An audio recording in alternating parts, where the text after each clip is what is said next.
जब देवताओं के राजा इंद्र ने देखा कि युवा तपस्वी त्रिशिरा अत्यंत शक्तिशाली होता जा रहा है, तो उनके मन में भय उत्पन्न हो गया। उन्हें आशंका हुई कि कहीं त्रिशिरा भविष्य में असुरों का पक्ष न ले ले, और इसी भय से प्रेरित होकर इंद्र ने उसकी हत्या कर दी। पुत्र की मृत्यु से शोकाकुल और क्रोध से भरे त्रिशिरा के पिता ने प्रतिशोध लेने की प्रतिज्ञा की। इंद्र के विनाश के लिए उन्होंने एक भयानक यज्ञ आरंभ किया। इवष्टा के उस प्रचंड यज्ञ की अग्नि से एक भयावह असुर वृत्रासुर का जन्म हुआ।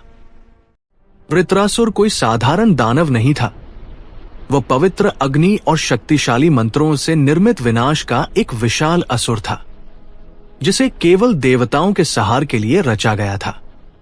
उसका स्वरूप इतना विराट था कि उसकी उपस्थिति मात्र से ही पर्वत भी कांप उठते थे। उसकी आंखों में प्रतिशोध की ज्वाला धधक रही थी, और उसका लक्ष्य केवल एक था, देवताओं का पतन, और सबसे बढ़कर स्वयं इंद्र का विनाश। अपनी अपार शक्ति से असुर वृत्रासुर ने नदियों और समुद्रों के जल को रोक लिया। पृथ्वी पर भयानक विपत्ति छा गई। नदियां सूखने लगी, जीव जंतु प्यास से तड़पने लगे, और जीवन स्वयं मुरझाने लगा। कोई भी देवता उसका सामना नहीं कर सका। उसकी अथाह शक्ति के सामने देवता असहाय हो गए। अंततः देवताओं ने भगवान विष्णु की शरण ली। अपनी शांत और दिव्य वाणी में भगवान विष्णु ने कहा, ये असुर साधारण नहीं है। कोई भी आम अस्त्र से नष्ट नहीं कर सकता। वृत्रासुर को पराजित करने के लिए एक ऐसे अस्त्र की आवश्यकता है जो किसी महान तपस्वी ऋषि की अस्थियों से निर्मित हो। यह सुनकर देवता महान ऋषि दधीचि के पास गए। उनकी व्यथा जानकर दधीचि मुस्कुराए। बिना किसी संकोच के उन्होंने लोक कल्याण हेतु अपने शरीर का त्याग कर दिया।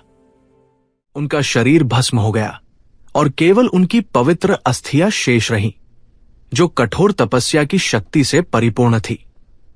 उन्हीं पावन अस्थियों से देवताओं ने वज्र नामक दिव्य अस्त्र का निर्माण किया। दिव्य वज्र से सुसज्जित होकर इंद्र अपने ऐरावत हाथी पर सवार हुए और भयानक असुर वृत्रासुर से युद्ध करने चले।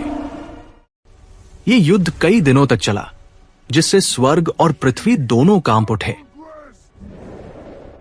युद्ध के चरम क्षण में इंद्र ने अपनी समस्त शक्ति एकत्र कर पूर्ण वेग से वज्र का प्रहार किया। उस दिव्य अस्त्र ने वृत्रासुर के कवच सदृश शरीर को चकनाचूर कर दिया। एक भीषण गर्जना के साथ वह महान असुर धराशायी हो गया, और जिन जलों को उसने बंदी बना रखा था वे पुनः स्वतंत्र होकर बहने लगे, जिससे पृथ्वी पर फिर से जीवन लौट आया। यही है त्याग से जन्मी विजय की कहानी।